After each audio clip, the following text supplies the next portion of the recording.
meteorologist Chad Merrill with your full 7-day forecast.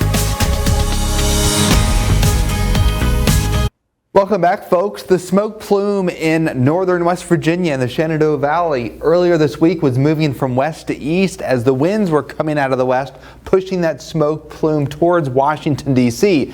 But today, the winds shifted off towards the south and east, and what that did was brought the smoke plume, as you can see here from the visible satellite imagery, brought it north towards western Maryland. So it's definitely dictated by the wind direction, and you can see that smoke kind of filled the sky there across western Maryland. That's why the air quality alerts are focused there across northern West Virginia towards the panhandle of Maryland. Now, as we switch over to weather graphics here, the winds continue to be out of the southeast, and those fires are still going on, so that smoke will continue to move away from the region. That southeast wind is also ushering in moisture, and we have light to moderate rain that fills the region. Correlation coefficient shows up very well. Some of the light to moderate specks of rain. We have some heavier rain towards Welch and towards Lewisburg, and that'll be the general trend overnight and through about 9-10 a.m. tomorrow. Large low pressure center producing this rain heading towards the nation's capital. Meanwhile, we have a cold front to the north and west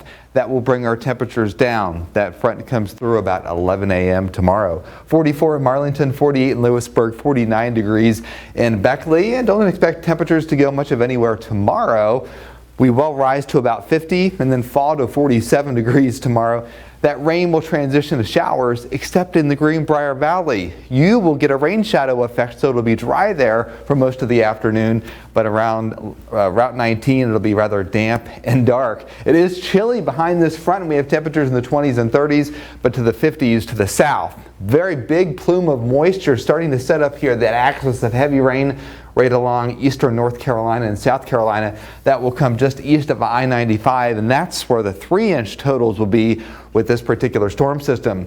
The pressure is still falling across the region, so that's why you feel it in your bones with the change in pressure as the storm moves north. So again, tomorrow, kind of a transition day. Northwest wind takes over later in the day. Sunday, gorgeous. We start out in the 20s, we end up in the 40s, but watch out. There could be a few slippery spots and even some frost.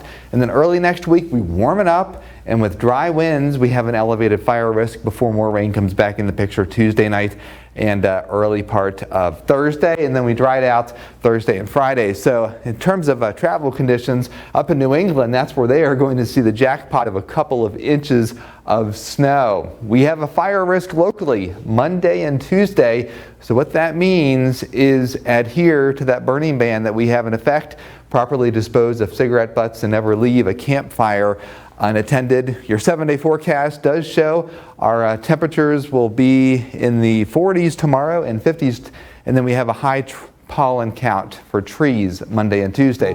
So there's the 7-day forecast, folks. We warm it up next week into the 60s, and there's the rain during the middle part of the week. We are back with more news and March Madness with sports with Kayvon in just a couple of minutes.